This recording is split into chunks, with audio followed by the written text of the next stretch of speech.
la oscuridad, en la tempestad, tú me cuidas.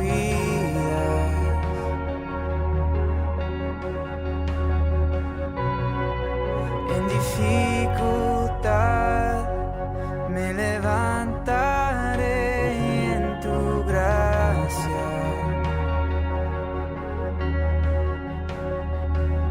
Por el fuego andaré y no me quemaré. Tu espíritu aviva mi alma. A la cruz miraré, mi temor dejaré. En la luz de tu gracia, Señor. Lo que seco y muerto está, tú levantas con poder y restauras las ruinas. Dios, por siempre eres Rey. Mi refugio encuentro en la sombra de tu amor. Siempre quiero adorarte y amarte, Señor. Aún en el dolor, mi esperanza está en tu promesa.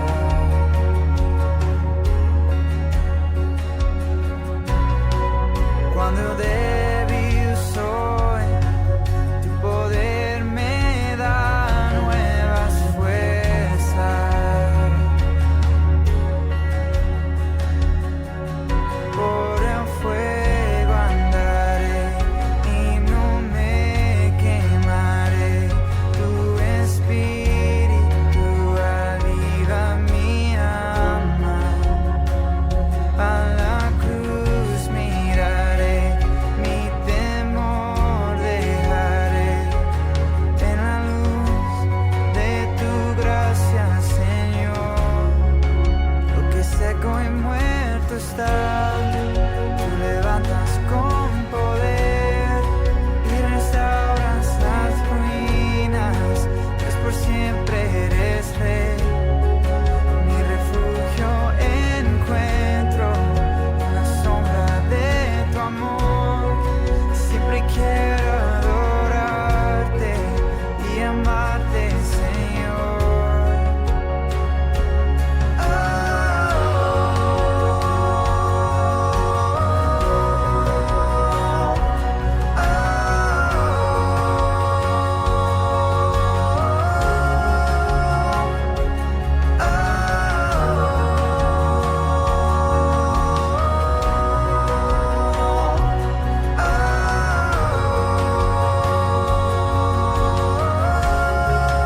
Lo que seco y muerto está, tú levantas con poder y restauras las ruinas.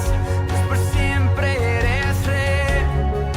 Mi refugio encuentro en la sombra de tu amor. Siempre quiero adorarte y amarte, Señor. Lo que seco y muerto está, tú levantas con poder y restauras las ruinas. Dios, por siempre eres Rey. Mi refugio encuentro en la sombra de tu amor. Siempre quiero adorarte y amarte, Señor.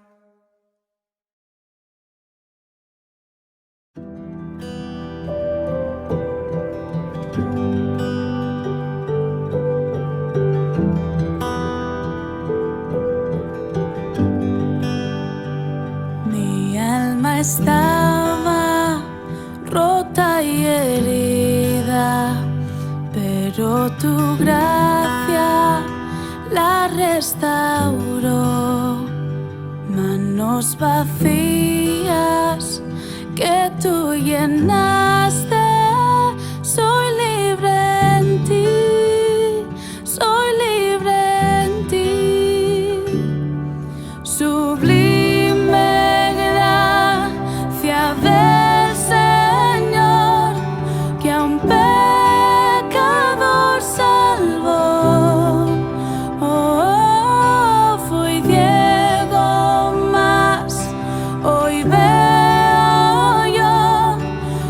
perdido y Él me halló. Ahora puedo ver, oh, puedo ver sus ojos de amor. Quebrantado fue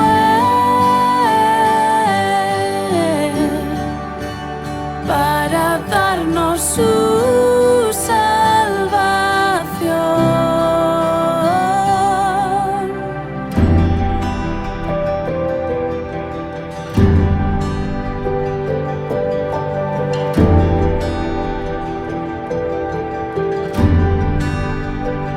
Tú no me juzgas por mis fracasos, tú me aceptas tal como soy.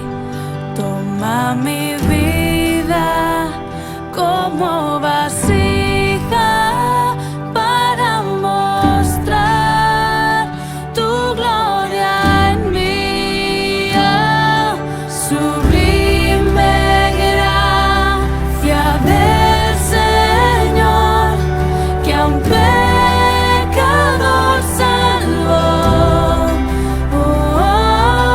Fui ciego, mas hoy veo yo, perdido y Él me halló. Ahora puedo ver, oh, puedo ver sus ojos de amor. Quebrantado fue para darnos su salvación.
Quebrantado fue para darnos su salvación.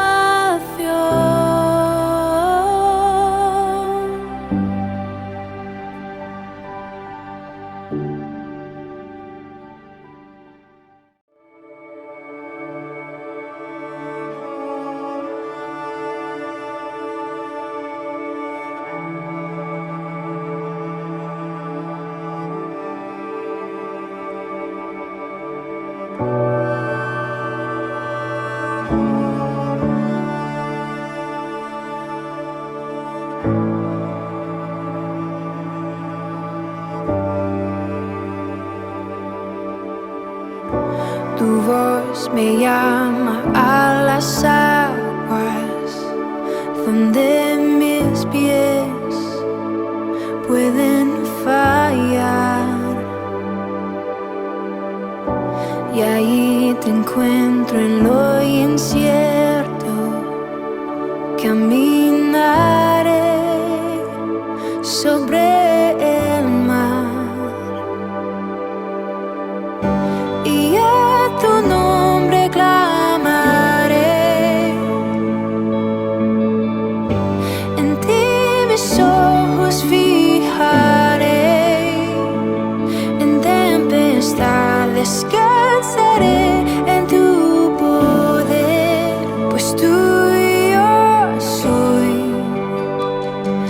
hasta el final.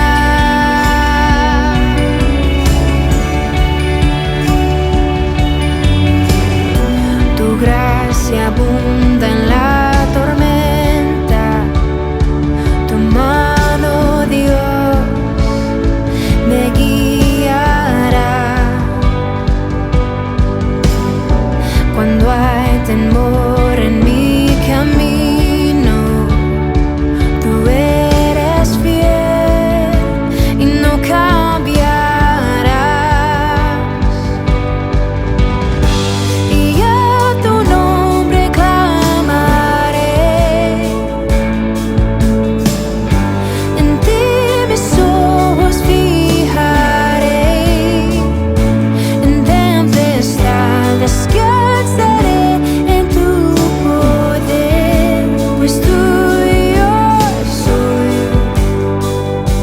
hasta el final. Tu espíritu me guía sin fronteras, más allá de las barreras, a donde tú me llames. Tú me llevas más allá de lo soñado, donde puedo estar confiado al estar en tu presencia. Que tu espíritu me guíe sin fronteras, más allá de las barreras, a donde tú me llames.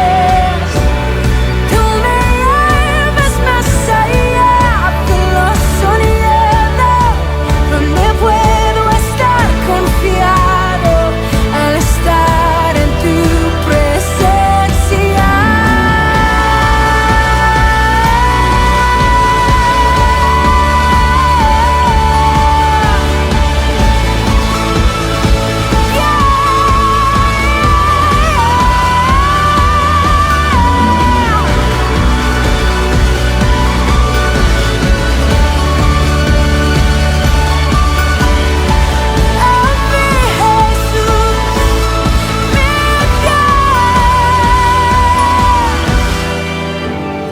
A tu nombre clamaré,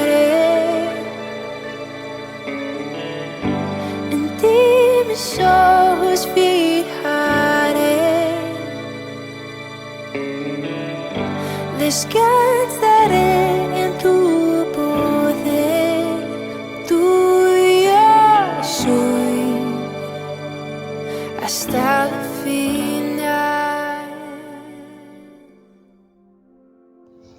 Una vez más, bienvenidos a todos nuestros amigos, miembros de la Iglesia Querigma Casa de Adoración, tanto en Colombia como también en el norte de nuestro continente, quienes nos siguen en Estados Unidos, en Centroamérica, al igual que en toda América Latina y el resto del Caribe, al igual que del mundo. Nos sentimos contentos, satisfechos cada vez que logramos conectarnos, especialmente para tener un tiempo de regocijo delante del Señor. Así es que hoy vamos a hablar de un tema muy importante. No es tiempo de sentirnos como que desmayamos en nuestra vida, sino el de fortalecernos en el Señor. Y para esto vamos a hablar de la vida de un profeta en especial, al menos quiero hacerlo antes de escuchar el mensaje de las Sagradas Escrituras, y es el profeta Nehemías. Nehemías significa Jehová o Yahvé consuela. Este profeta fue copero en la corte del rey Antajerjes de Persia, el actual Irán. Él era consejero del rey, era guardaespaldas y probaba todos los alimentos antes que el monarca. Tuvo una tarea muy fuerte en su vida sobre sus hombros, como fue la restauración de las murallas de Jerusalén. Y esto aconteció cuando, después de 70 años que permaneció en cautividad el pueblo hebreo en Babilonia, él solicitó un permiso a este rey para reconstruir las murallas de la ciudad. Así es que juntamente con Esdras, tuvieron también la tarea, especialmente por las consecuencias que había sufrido el pueblo después de que permaneció durante 70 años ausente de manera permanente a la presencia del Señor en la parte del culto religioso. Y es así que vemos nosotros que él tuvo también a cargo la reforma religiosa y moral del pueblo, ya que había estado expuesto a tantos años en el exilio, a todas aquellas influencias externas, situación que a menudo pues desviaban la recta obediencia a la ley de Dios. Así es que los voy a invitar para que dispongamos nuestro corazón y escuchemos al pastor Carlos Zamboni Jr. en la exposición de las Sagradas Escrituras, y vamos a oír que hay unas cosas muy importantes para tener un corazón y un espíritu como el de Nehemías. Amada familia, buenos días. Esperemos que todos estén bien.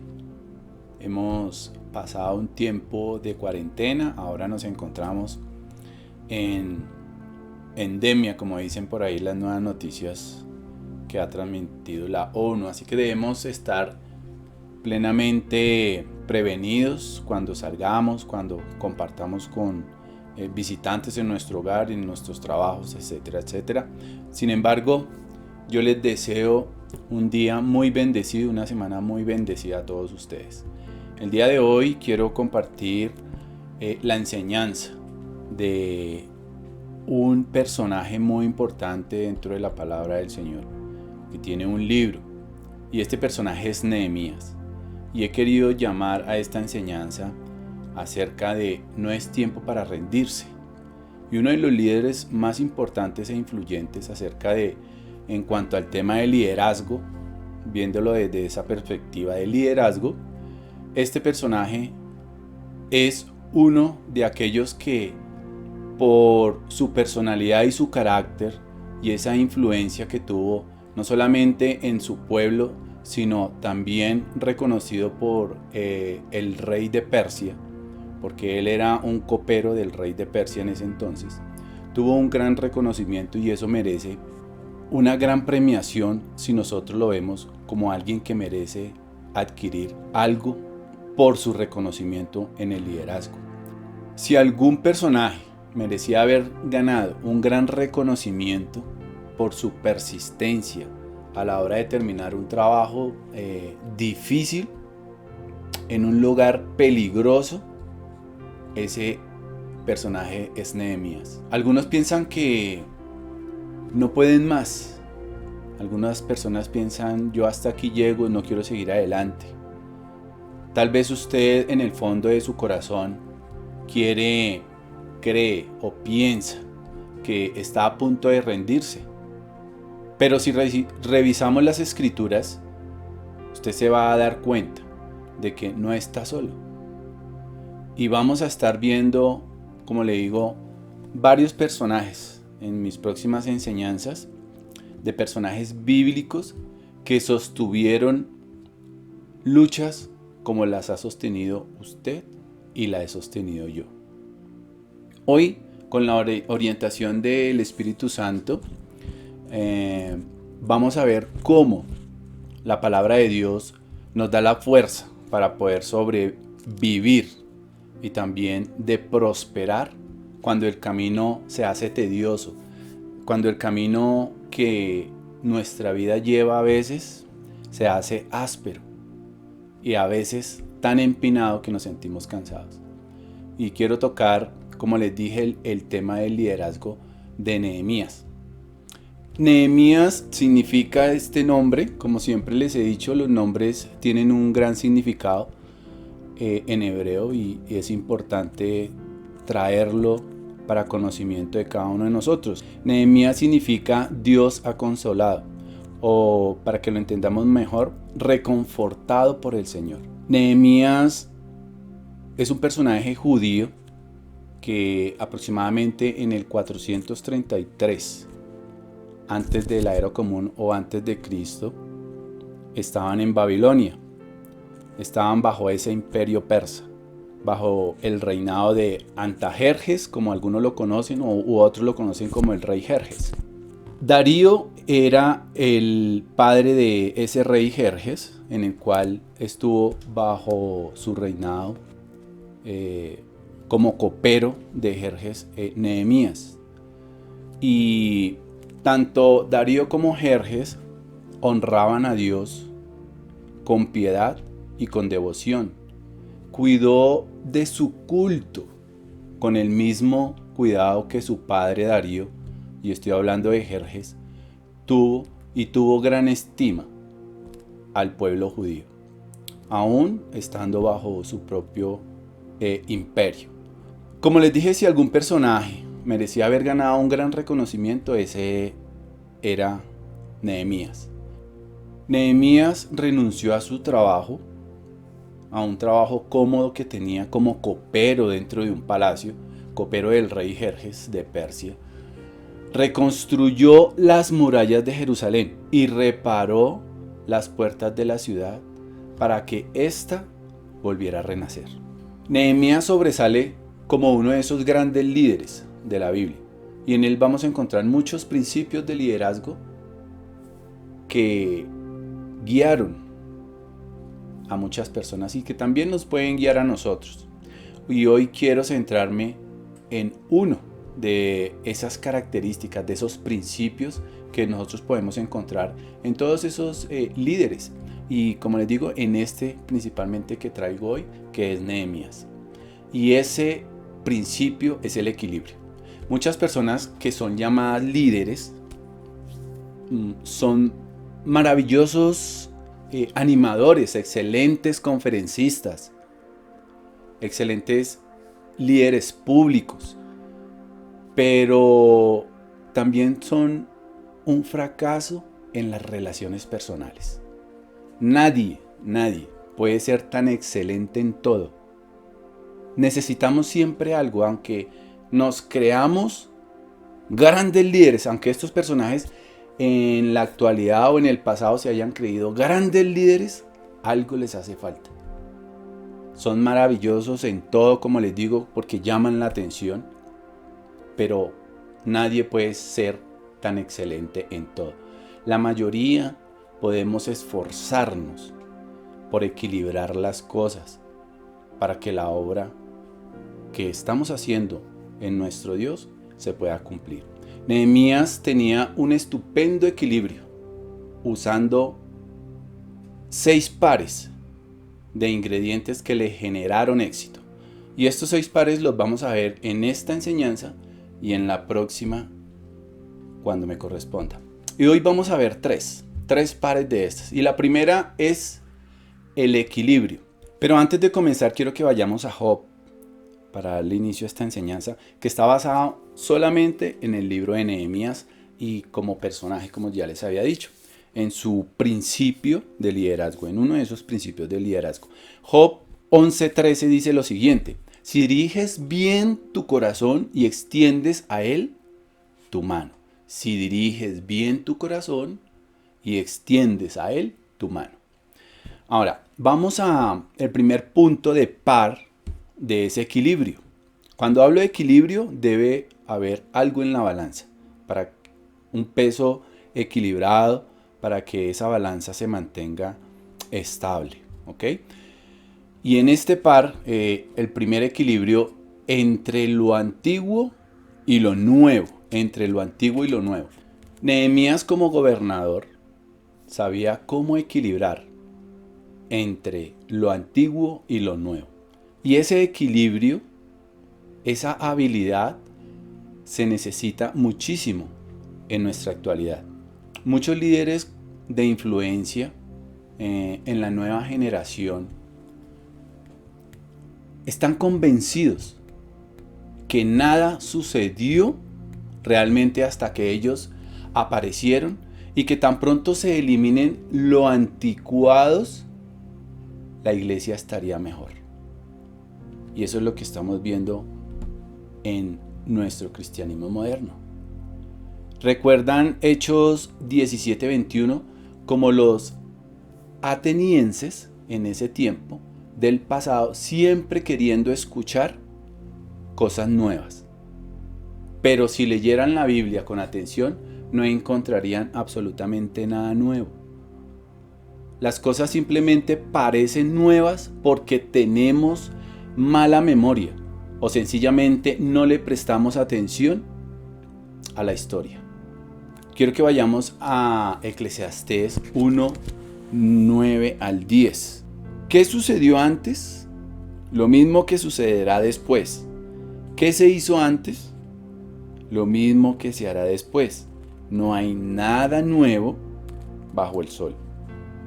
No hay nada nuevo bajo el sol. Y el versículo 10 dice lo siguiente. Algunos dicen que tal cosa es nueva, pero en realidad siempre ha estado allí. Estaba allí antes de que existiéramos.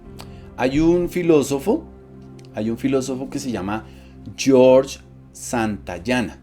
Y ese fue un filósofo español, un ensayista, un poeta, un novelista.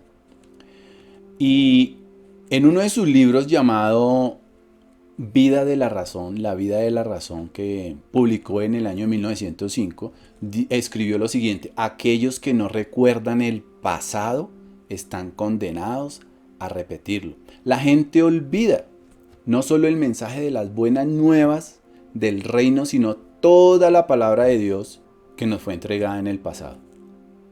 Primera de Corintios 15, 1 al 8 dice lo siguiente: hermanos, ahora quiero que recuerden las buenas noticias que les anuncié.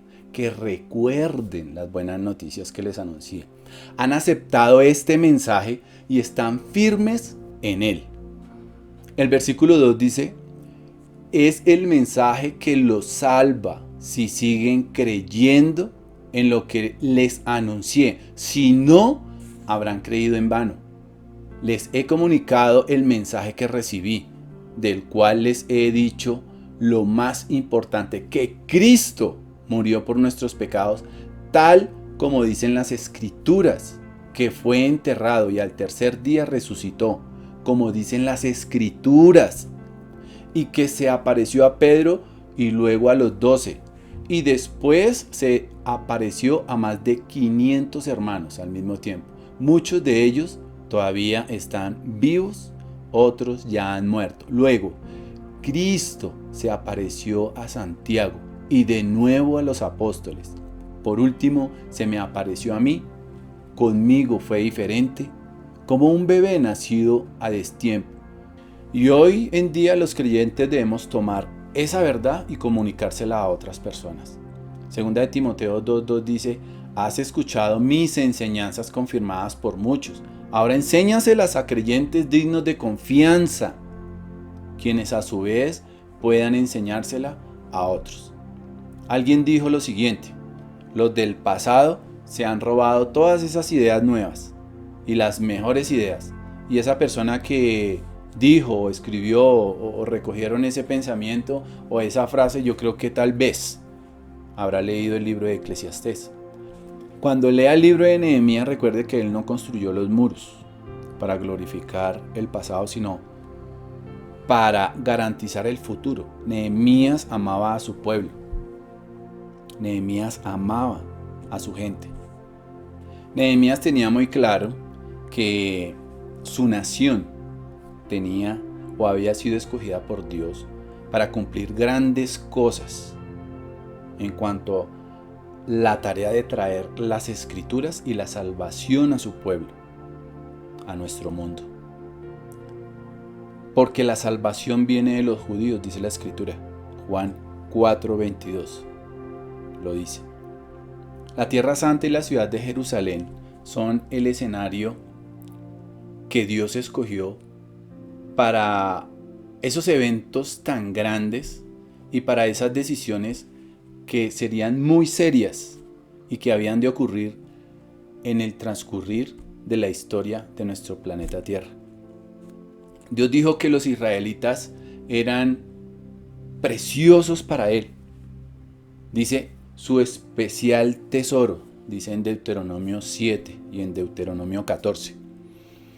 La ciudad estaba separada estaba separada de otras naciones por medio de murallas, un pueblo especial que le pertenecía a nuestro Dios Todopoderoso. Cuando Nehemías ordenó cerrar o hizo cerrar las puertas, hizo también cuidar las murallas y su puerta para celebrar Shabbat, usó la olvidada ley, la olvidada Torá, o lo olvidado de las Sagradas Escrituras por parte del pueblo. La Torá de Dios, la palabra de Dios. Y se los enseñó, se los recordó, pero lo hizo para enseñarles esta lección tanto a los israelitas como a aquellas personas que eran gentiles, que estaban adheridos a su pueblo. Y eso lo encontramos en Nehemías del capítulo 9 hasta el 15. Una congregación, una iglesia, sin respeto por la verdad de Dios, pronto se va a quedar o pronto se quedará sin ninguna clase de muros que la protejan. Una congregación que no valora su pasado, gradualmente derriba sus muros espirituales y pone en peligro su futuro. Y eso fue lo que sucedió con su pueblo y con su nación. Por eso Dios utilizó a Nehemías para reconstruir lo que se había olvidado, lo que con tanto esfuerzo habían construido su pueblo. Con tanto esfuerzo había mantenido Dios a través de hombres y a través de su palabra. Pero le habían olvidado tanto la palabra como el amor por su ciudad. Hay líderes jóvenes que rechazan viejas verdades y quieren solo cosas nuevas fuera de sí. Y eso lo vemos en todas partes, en todo liderazgo, religioso o secular. Y ese no es el plan de Dios. Ese no es el plan de Dios. Dios jamás rechaza algo solamente porque sea viejo, ni lo bendice automáticamente solamente porque sea nuevo. El patrón de Dios es hacer que lo nuevo surja de lo antiguo. Lo nuevo realmente no es tan nuevo. Hay dos personajes en este libro, uno que se llama Joiada y Mesulam. Estos dos personajes repararon la puerta de la ciudad de Jerusalén y esa puerta tenía un nombre, Jeshaná. Y esa puerta que fue reparada significa en hebreo antigua. Esa era la puerta antigua, la que tenían que restaurar ellos, la que tenían que reparar. Nosotros vivimos en una sociedad de descartables o de desechables, o que esto no sirve. Queremos desechar absolutamente todo. A mí me critican porque en la casa van a desechar algo y yo salgo corriendo. ¿Qué van a botar? ¿Qué van a tirar?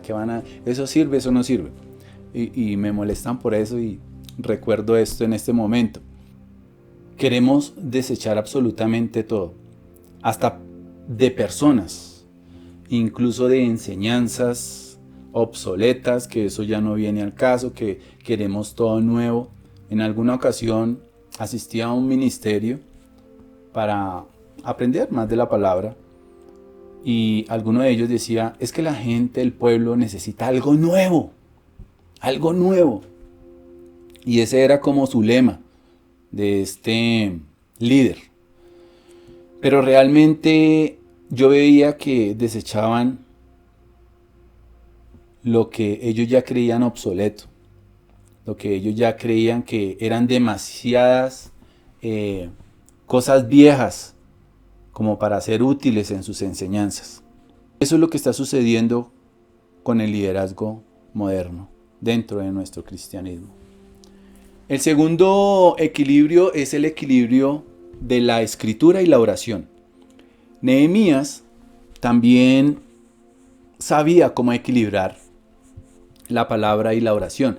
Él hizo algo que también hicieron los apóstoles en esa congregación inicial, cuando dijeron lo que encontramos registrado en Hechos 6:4, y dice lo siguiente: así podremos dedicar nuestro tiempo, ¿para qué? Para orar y para enseñar la palabra de nuestro Dios. Entonces esos son los elementos que nosotros debemos tener como esenciales para un ministerio que efectivo que glorifique al Señor. Y yo digo que en el liderazgo esta enseñanza no solamente es para los que no creen ser líderes. Usted es líder en su casa, en su hogar. Usted es líder en la congregación. Usted está esperando ser líder en la comunidad. Cualquier área, usted es un líder. Y crea que usted es un líder. Y para poder llegar a comprender todas esas cosas, usted debe llenarse de enseñanzas y conocimiento y buscar un equilibrio. Y por eso traigo esta enseñanza para todos el día domingo, porque esos elementos son esenciales para su ministerio, para su sacerdocio, y que sea efectivo y que realmente glorifique a nuestro Dios. Eso era lo que hacía Moisés. ¿Qué hacía Moisés? Moisés iba a la montaña. Él estaba apartado con Dios. Él oraba y después iba a enseñar a su pueblo. Samuel también tenía la misma carga, ¿sí? Oraba y enseñaba. Jesús mismo lo hizo, Yeshua mismo lo hizo. En Juan 15:7 dice lo siguiente: si ustedes permanecen en mí y son fieles a mis enseñanzas, pidan lo que quieran y se les dará.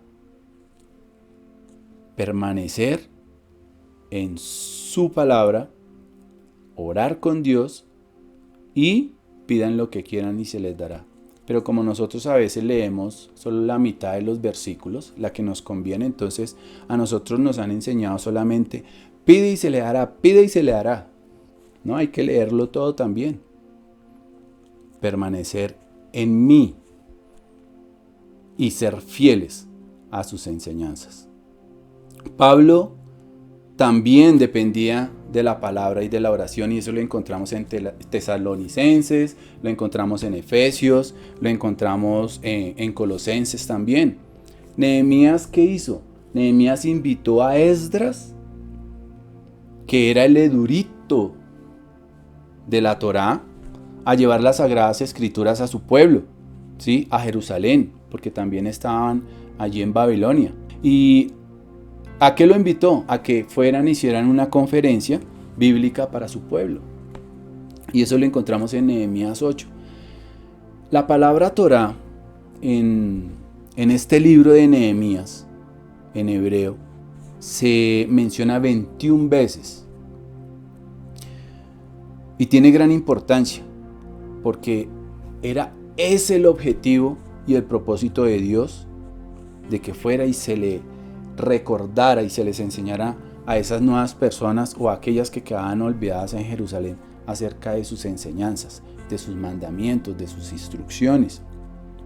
Fue durante ese tiempo de exposición que el pueblo judío descubrió que debía celebrar, por ejemplo, la fiesta de los tabernáculos, que durante el mes séptimo se debía celebrar de acuerdo a las instrucciones de Dios como fiesta solemne, no de los judíos, sino de todo su pueblo y de todos sus hijos. Y eso lo encontramos en Nehemías 8, 13 al 18. Incluso estamos cerca nosotros en este tiempo para celebrar la fiesta de los tabernáculos, por lo menos para saber de qué se trata esa fiesta de los tabernáculos, esa fiesta del Sukkot.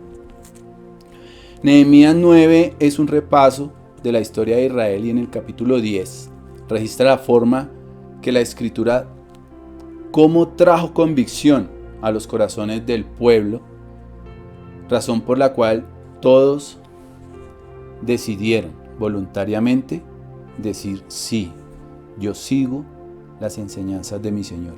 Yo quiero continuar aprendiendo más. Yo quiero retornar a esas bases,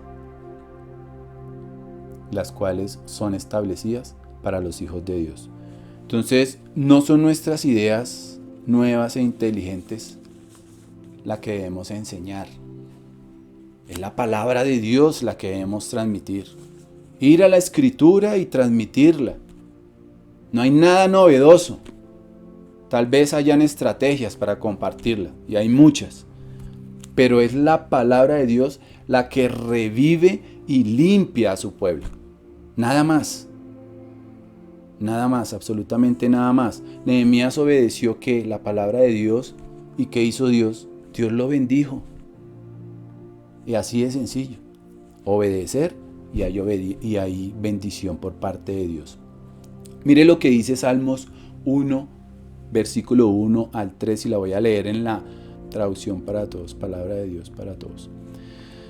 Afortunado el que no sigue el consejo de los perversos, ni el ejemplo de los pecadores, ni se une con los que andan burlándose de todo.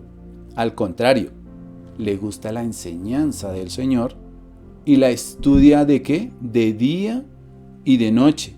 Serán tan fuertes como un árbol plantado junto a corrientes de agua fresca, que da su fruto en el momento adecuado, y al que nunca se le caen las hojas, le irá bien en todo lo que haga. Entonces Nehemías vivía en un pueblo pagano, vivía en una tierra extranjera, pero conocía la palabra de Dios. Entonces nosotros, ¿qué debemos hacer? Caminar en la palabra si queremos servir al Señor, caminar en su palabra, caminar en obediencia.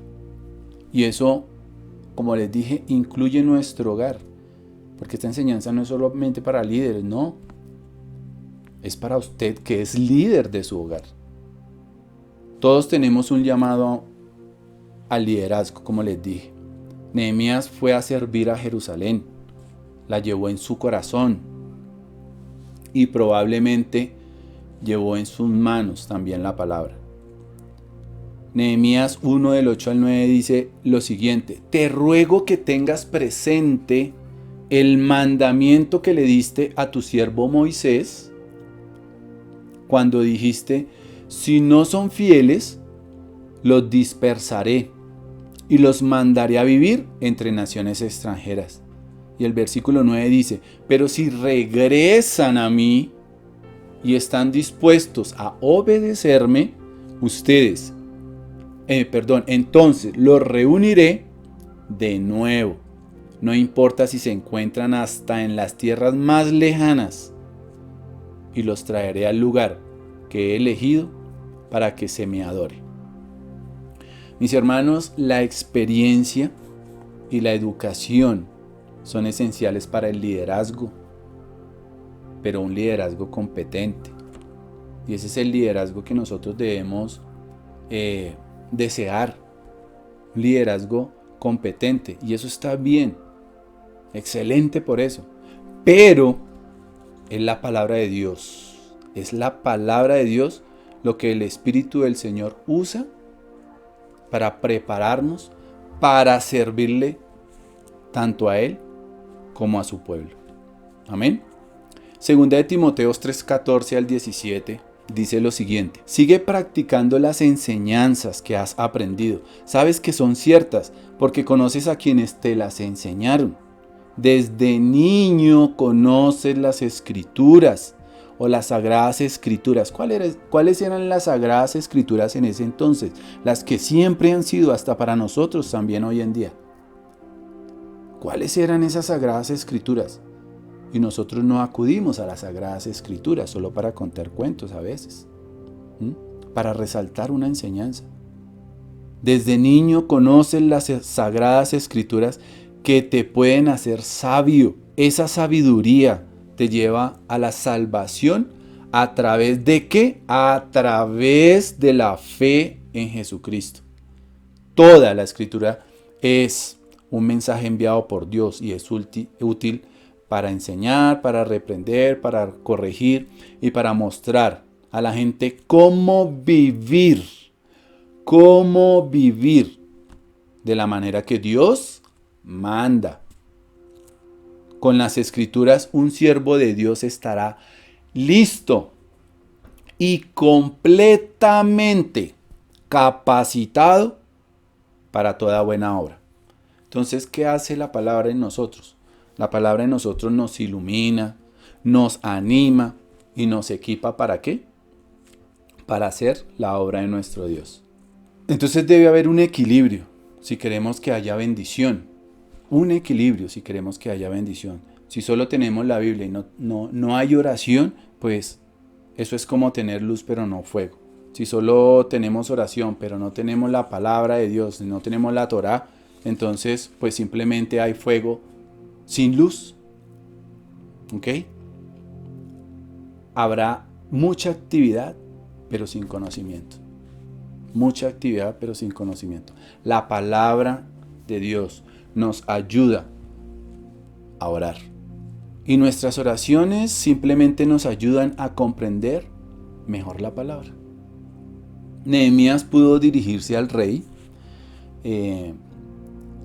Antajerjes o Jerjes, rey de Persia. Él pudo dirigirse a ese rey de la tierra, ¿sí? Porque supo acercarse al rey celestial.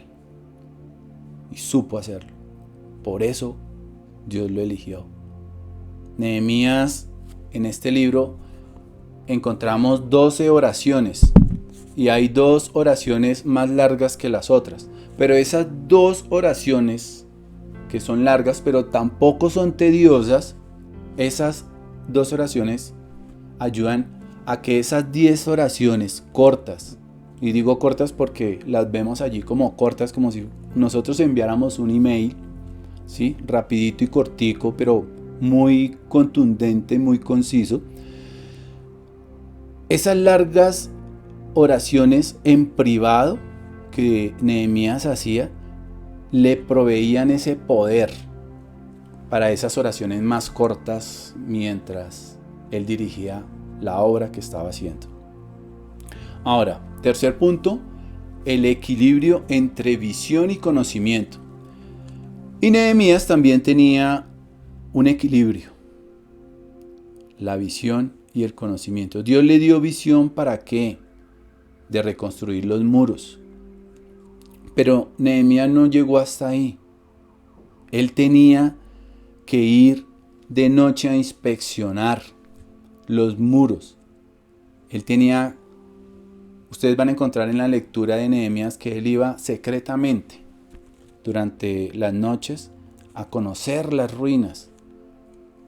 Para poder ¿qué? Para cuando él fuera a hablar con esos líderes religiosos del pueblo, él supiera de qué se estaba hablando.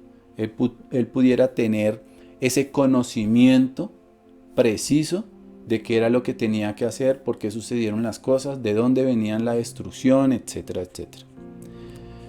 Es importante que nosotros evaluemos la situación con los ojos de la fe, y eso está bien, ¿sí? Y no solo con los ojos de la evaluación humana. ¿Ustedes recuerdan a Moisés?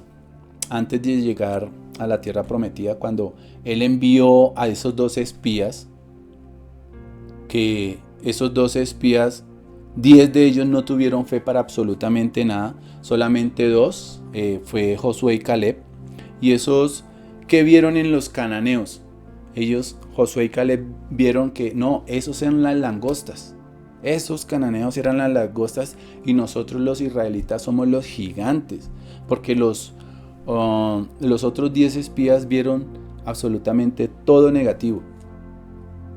Y por esos 10 espías, ese pueblo tardó 38 años en poder conquistar la tierra, en poder llegar a esa tierra.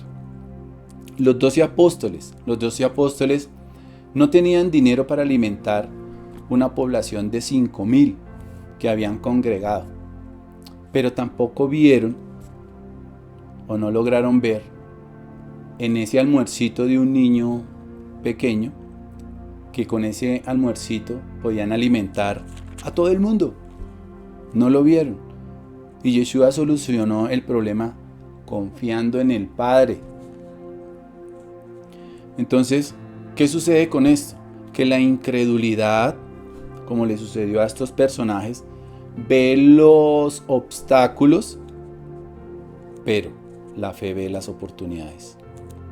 La visión dada por Dios es importante cuando estamos sirviendo, pero los ojos del corazón también deben ser abiertos. Por fe, si debemos ver las cosas como Dios las ve. Cuando Dios nos llama a hacer su obra, nosotros usualmente, ¿qué nos da a nosotros? Dios, ¿qué nos da a nosotros? Dios nos da suficientes retos. ¿Para qué? Para emocionarnos. Muchos. Nosotros, y eso es lo primero que nosotros hacemos, emocionarnos por un reto que encontremos y yo lo puedo hacer, yo lo voy a hacer, lo voy a hacer así, lo voy a hacer así. Pero también nos da suficientes problemas para tener humildad. No solamente retos, nos da problemas para ser humildes y también nos da suficientes promesas para hacer que confiemos y que podamos trabajar con más ímpetu, con más ganas. La fe no significa que ignoremos los hechos, solo significa que los vemos y los medimos desde la perspectiva de Dios. Hay personas que han logrado cosas extraordinarias en el liderazgo, cosas extraordinarias en su vida, a tal punto que personas expertas dicen, uy, esto es imposible, esto hubiese sido imposible, eso no se podría haber realizado. Pero se logró. Entonces, no tengamos temor por los hechos. Entre más conozcamos esa situación a la cual nosotros vamos a introducirnos, a la cual nosotros aceptemos realizar, entre más conozcamos eso, entre más oremos, nosotros más sabios vamos a ser para manejar cualquier problema que se nos presente en esas circunstancias, en ese caminar, en ese nuevo proyecto. ¿Qué le dijo David a Goliat? ¿Ustedes recuerdan cuando hizo frente a Goliat? David no le preguntó a Goliat, uy, ¿usted por qué es tan grande o qué estatura tiene? No, él no le preguntó absolutamente nada de eso, simplemente sabía que Dios era más grande que Goliat y que actuaría de acuerdo a esa perspectiva delante de Goliat. Ese era su pensamiento. Cuando Pedro estaba en prisión, ¿qué sucedió? La congregación, ¿qué hizo? Dijeron, uy, no, ¿qué vamos a hacer? ¿Será que sobornamos a los guardias para que nos entreguen y dejen salir a Pedro? No, ellos lo que hicieron fue reunirse y se pusieron a orar durante la noche.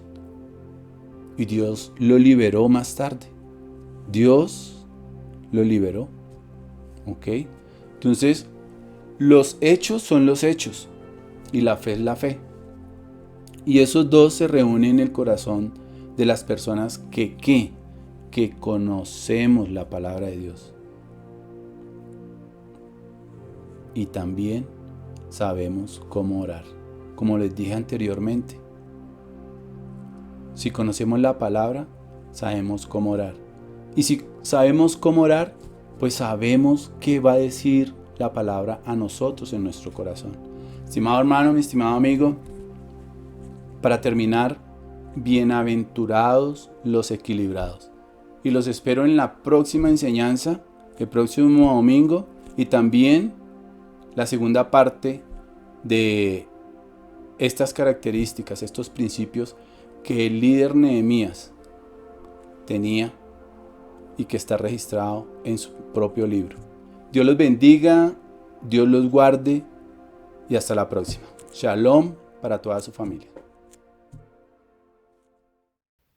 Amado Señor, Dios soberano, Te doy gracias por cada una de las personas que nos acompaña el día de hoy, Señor.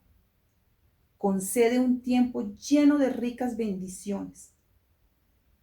Pon, Señor, tu esplendor sobre ellos. Que tu gracia y tu bondad les acompañe a donde quiera que ellos vayan. Que sea multiplicado y que sea grande, Señor, ese apego hacia ti, hacia nuestro Creador. Que tu deseo, Señor amado, crezca en ellos para que ellos puedan hacer tu santísima voluntad. Que ellos lleven una vida de santidad. Que su guía sea su Espíritu Santo, tu Espíritu, Señor, en todas las decisiones que ellos tengan por tomar. Que cada cosa que ellos emprendan, Padre bendito, yo te pido con mi corazón, independiente de las circunstancias, Señor, que pongas tu sello y ellos tengan éxito en todo. Señor, multiplícales. Que recuerden siempre que el Dios que nosotros tenemos, que va delante de nosotros, de este pueblo, es el creador de los cielos y de la tierra y que tiene un poder ilimitado. Y que si nosotros entendiéramos que si nos sometemos a tu gobierno, Padre Celestial, podemos ver tu mano benéfica en todo lo que emprendamos, en nuestra familia, en nuestros negocios, Señor. Gracias, Padre Celestial, por lo hermoso que eres. Gracias por llenar nuestra familia de armonía y de unidad. Señor Padre bendito, yo te pido, Señor, con mi corazón, que los guardes de toda enfermedad, Señor. Que los guardes, Señor, de todos los temores que ellos puedan tener, Señor, y que pueda causar en ellos daño en su corazón. Llénalos de tu presencia hermosa. Hazlos brillar, Señor, y que sean un instrumento útil para que tu reino, Señor, sea establecido en nuestras vidas y en estos tiempos. Yo los bendigo. Señor, que su corazón esté lleno de tu paz. Señor, y que la fuerza que ellos tengan, Padre Santo, sea de ese gozo, de ese Dios que siempre va delante de nosotros, haciendo la diferencia, Padre bendito. Eres eterno, eres mi eterno Padre, eterno del principio a eternidad y de fin a eternidad. Poderoso eres y eres mi Dios y eres nuestro Dios. Hemos orado en el nombre de tu Hijo, Señor, Jesús Jesucristo, Yeshua nuestro Salvador. Amén y amén. Gracias, Abba, por tu hermosa palabra el día de hoy.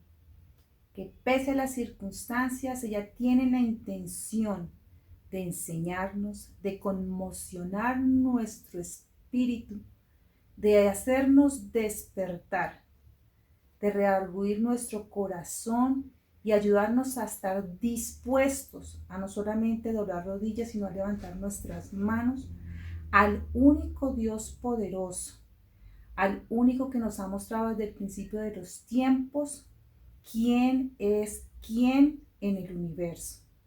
Recuerda que estamos los miércoles a las 7 de la tarde en nuestro estudio bíblico Panorama Bíblico.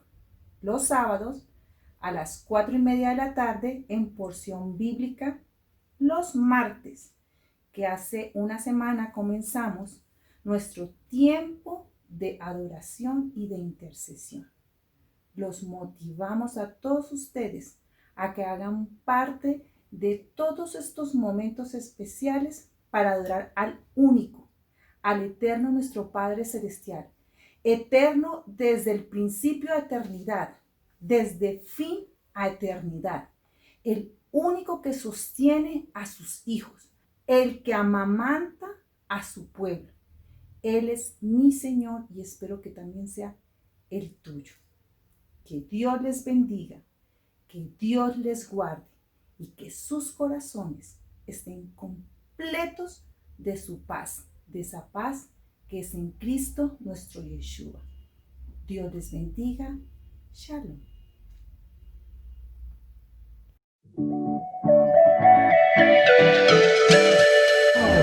Amigos de América Latina, le invito en esta melodía a la gente bonita, tan llena de vida, que nunca se da por vencida.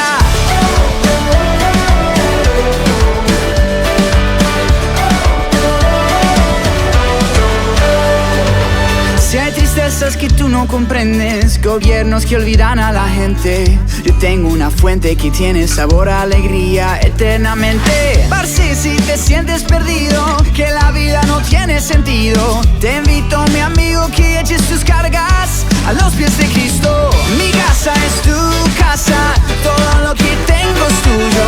Aquí en la tierra nosotros cantamos alegres como los cielos. La vida es una fiesta, queremos que todos vengan, porque Cristo te ama, renueva tu alma, pero ya tú lo sabes.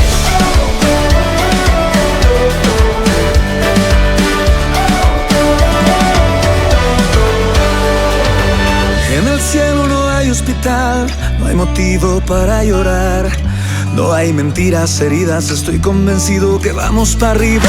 Me está preparando un lugar, una fiesta que no va a parar. Solo vente conmigo, ya estamos listos. Disfruta a Cristo. Mi casa es tu casa, todo lo que tengo es tuyo. Aquí en la tierra nosotros cantamos alegres como en los cielos. La vida es una fiesta, queremos que todos vengan, porque Cristo te ama, renueva tu alma, pero ya tú lo sabes.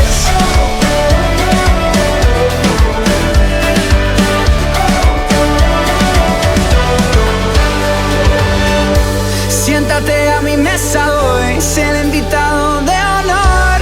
Bienvenidos al hogar, descansa tu corazón. Disfruta de un buen café al ritmo de esta canción. Ven y gózate con el Rey. La vida tiene color, tiene color.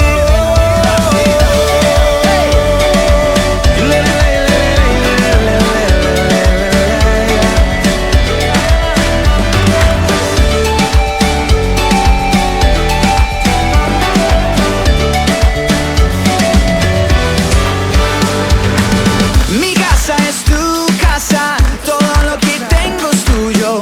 Aquí en la tierra nosotros cantamos alegre